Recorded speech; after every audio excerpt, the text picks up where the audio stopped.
একমাত্র এমন কিতাব যেই কিতাবে কোনো ভেজাল নাই। আছে? কথা বলেন।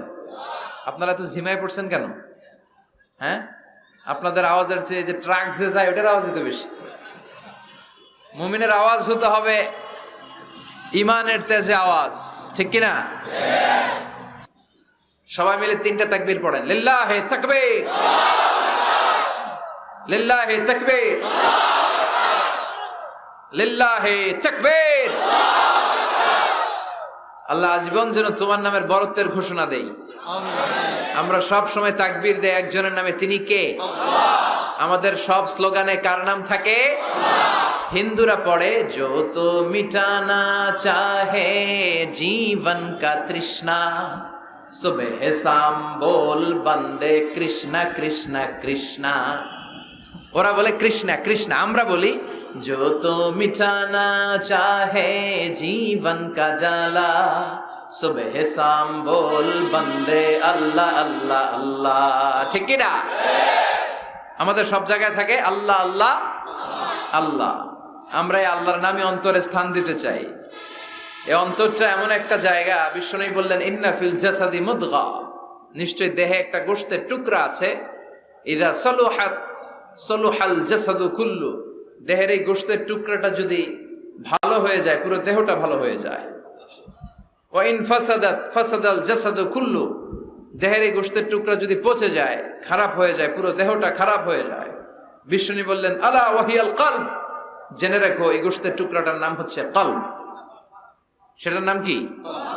এই যে বাম স্তনের 2 আঙ্গুল নিচে থাকে, এটা এই জায়গায় আল্লাহ সেট করে দিয়েছেন কলব। আলা বিযিকরিল্লাহি তাতমাইন্নুল কুলুব, কোনো কিছু দিয়ে এই কলবের প্রশান্তি আসে না শুধুমাত্র আল্লাহর জিকির ছাড়া।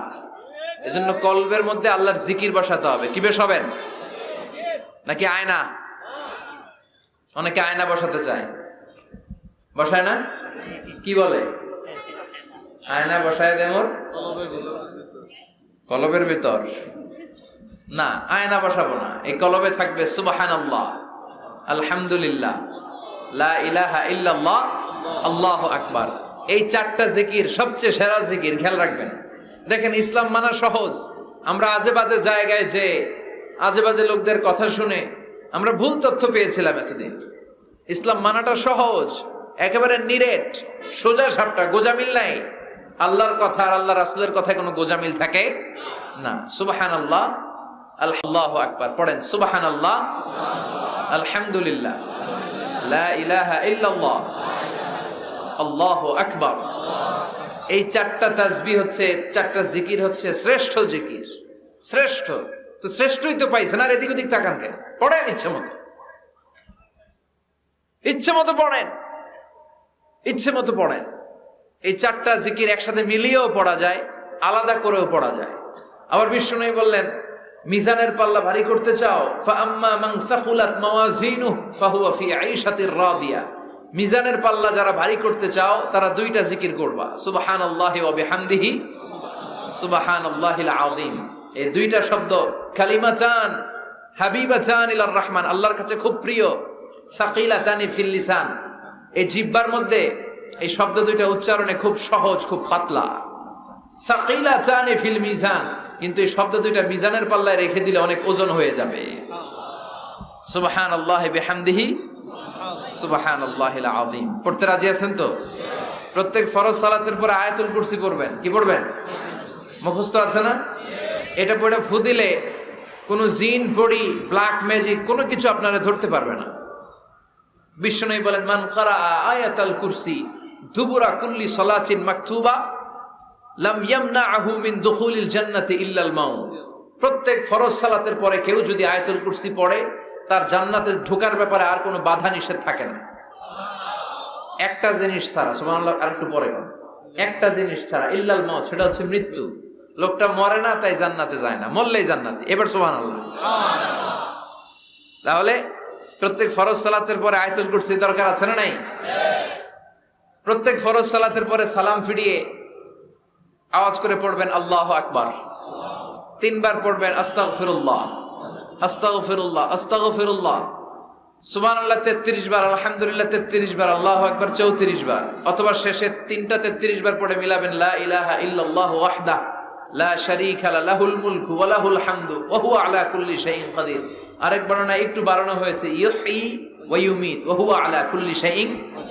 এগুলো পড়ে না, কোত্থেকে কি হাবিজাবি পড়ে ঈমান নষ্ট করে।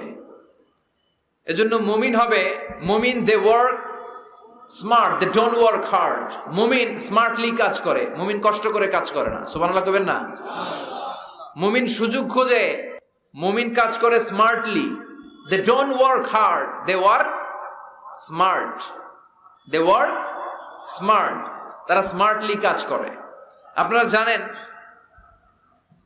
কাবা ঘরের 4টা কর্নার আছে। একটা কর্নারের নাম হচ্ছে রুকনুল হাজারিল আসওয়াদ, এটার নাম হচ্ছে ব্ল্যাক স্টোন কর্নার, যেখানে হাজরা আসওয়াদের পাথর আছে। এই পাথরটাতে চুমু দিলে জীবনের গুনাহ সব মাফ করে দেয় কে? এটা জান্নাতি পাথর।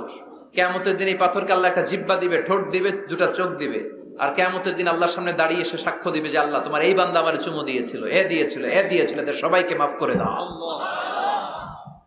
তাই হাজরা আসওয়াদের কর্নার আর কাবা ঘরের যে স্বর্ণ দিয়ে খচিত দরজা, এই হাজরা আসওয়াদের কর্নার আর দরজার মাঝখানে ছোট্ট একটু জায়গা, এটারে আরবিতে বলে মুলতাজাম। আমার সাথে সাথে পড়েন, এটারে আরবিতে কি বলে? ইলতাজামা ইয়ালতাজিমু ইলতিজামান। মুলতাজিম, মুলতাজাম মানে হচ্ছে যেটার সাথে লেগে থাকা হয় সব সময়। সাহাবারা এই জায়গাটার সাথে লেগে থাকতেন, পেট লাগিয়ে, গাল লাগিয়ে, চোখ লাগিয়ে, মুখ লাগিয়ে কাঁদতেন আর দোয়া করতেন। আর এই জায়গায় পেট লাগিয়ে, শরীর লাগিয়ে দোয়া করলে ওই দোয়া আল্লাহ ফিরিয়ে দেয় না। কিন্তু ওই জায়গায় দোয়া করার চান্সও এত সহজে পাওয়া যায় না। খাইয়া দেয়া শক্তি কইরা ধাক্কা ধাক্কি পাকিস্তানি পাঠানি যেগুলো আছে, 8-10টা পাঠান একসাথে দাঁড়ালে ওগুলার জ্বালায় কিছুই করা যায় না। এইভাবে তাকাইতে হয় ওদের দিকে, তাকাইলে আপনার টুপি পরে যাবে পিছনে, ইয়া উঁচুল। ওই মাওলানা অনেক ধাক্কা ধাক্কি করে কোন রকম ওই মুলতাজামে হাত লাগাইতে পারছে। এখন আবার তো আরেক ধাক্কায় ওই যে চলে যাবে, কোনো হিসাব নাই। তো সেইখানে দাঁড়াই আল্লাহর কাছে দোয়া করছে, যেহেতু এই জায়গায় দোয়া করলেই আল্লাহ কবুল করে, এখন কয়টা চাবে আল্লাহর কাছে, সময় তো নাই। সে ওখানে হাত লাগিয়ে দোয়া করতেছে, আল্লাহ একটাই দোয়া, জীবনে যত দোয়া করছিলাম আর করবো সব দোয়া তুমি কবুল করে নিও। যত দোয়া জীবনে করছি আর মরার আগের দিন পর্যন্ত যত দোয়া আমি করব, এই দোয়াগুলো কবুল কইরো, এই একটাই চাওয়া, আর কিছু চাইলাম না তোমার কাছে। তো কিছু বাকি রাখছে? কথা বলেন। The believer, they work smart, they don't work hard. বিশ্বাসীরা স্মার্টলি কাজ করে, ওরা শক্তি খাটিয়ে ঘাম ঝরিয়ে কাজ করে না, ওরা সুযোগ খোঁজে, ওরা ঝোপ বুঝে কোপ মারে। ঠিক কি না? যেখানে সওয়াব বেশি, অল্প কাজে প্রফিট বেশি, লাভ বেশি, ওইটাই না মানুষ করবে। ঠিক কি না? এই জন্য যে সহি আমলগুলোর কথা বললাম ফরজ সালাতের পরে, আজকে থেকে এগুলো আমরা করব। মনে থাকবে ইনশাআল্লাহ? পড়েন আর জোরে পড়েন ইনশাআল্লাহ। যে বইটা থেকে আমরা কয়েক মিনিট শোনার জন্য আজকে বসেছি, বইটার নাম সবাই বলেন। এই কোরআনে কোনো ভুল নাই, কোনো সন্দেহ নাই। This is the book, the most authentic and original book in the world, whereof there is no doubt in it, and a guidance to those who are muttaqin. আল্লাহ বললেন যালিকাল কিতাব লা রাইবা ফি হুদাল লিল মুত্তাকিন। এমন বই যেটাতে সন্দেহের অবকাশ নেই, মুত্তাকিনদের জন্য গাইডলাইন। আবার রব্বুল আলামিন বলেন কিতাবুন আনজালনাহু ইলাইকা লিতুখরিজান নাসা মিনাল যুলুমাতি ইলান নূর। ও Muhammad, I've revealed this holy and sacred book unto you in order to lead the mankind out of darkness into the light. ও নবী, অনেকগুলো অন্ধকার থেকে একটা আলোর মশালের দিকে নিয়ে যাওয়ার জন্য আমি কোরআন নাজিল করেছি। বামপন্থীদেরকে ডানপন্থী বানানোর জন্য আমি কোরআন নাজিল করেছি। জাহান্নামীগুলারে জান্নাতি বানাতে আমি কোরআন নাজিল করেছি। সুবহানাল্লাহ পড়েন। ওই কোরআন থেকে আজকে আমরা কথা শুনবো, পড়েন ইনশাআল্লাহ। আমি আপনাদের খেদমতে আল কোরআন আল কারীমের 30তম পারার 112তম সূরা, খুব ছোট্ট একটি সূরা, সাইজে ছোট্ট হলেও ফজিলতের শেষ নাই। এই সূরার বরকতের শেষ নাই। এই সূরার ইম্পর্টেন্স, সিগনিফিকেন্স, স্ট্যাটাস, এগুলো শেষ নাই। অনেক ছোট ছোট জিনিসকে আমরা উপেক্ষা করি, আমরা গুরুত্ব দিতে চাই না, কিন্তু আসলে এটার গুরুত্ব যে কত বেশি আমরা বুঝি না। সূরাতুল ইখলাস হচ্ছে ওই রকম একটি সূরা যেটাকে আমরা গুরুত্ব দেই কম, আসলে অনেক গুরুত্বপূর্ণ। সুবহানাল্লাহ পড়ে। এমন একটা সূরা যে সূরাটা সবার মুখস্থ আছে, মুখস্থ নাই কার কার একটু হাত তোলেন। সবার মুখস্থ আছে না? আলহামদুলিল্লাহ পড়েন। তো এই সূরাটা থেকে কিছু কথা আজকে আমরা শুনবো, শিখবো, জানবো আমলের নিয়তে। নিয়ত খালেস করেন, ইন্নামাল আমালু বিন্নিয়াত। সব কাজের প্রতিফল দেয়া হবে নিয়তের উপর বেস করে, বেসড অন ইউর ইন্টেনশন। আপনার কি ইচ্ছা ছিল, এজন্য সব কাজ করার আগে নিয়তটাকে খালেস করবেন। নামাজে দাঁড়ানোর আগে যদি নিয়তে গোলমাল থাকে নামাজ হবে? কথা বলেন। আপনি যদি লোক দেখানোর জন্য সালাত পড়েন হবে? মানুষে আপনারে আলহাজ ডাকবে, এজন্য যদি হজ করেন কবুল হবে? এরকম হাজি আছে না নাই? আলহাজ না ডাকলে চাইতে হবে, আছে না নাই? তো আপনি চেতেন কেন? আপনি কি আলহাজ শোনার জন্য হজ করছেন?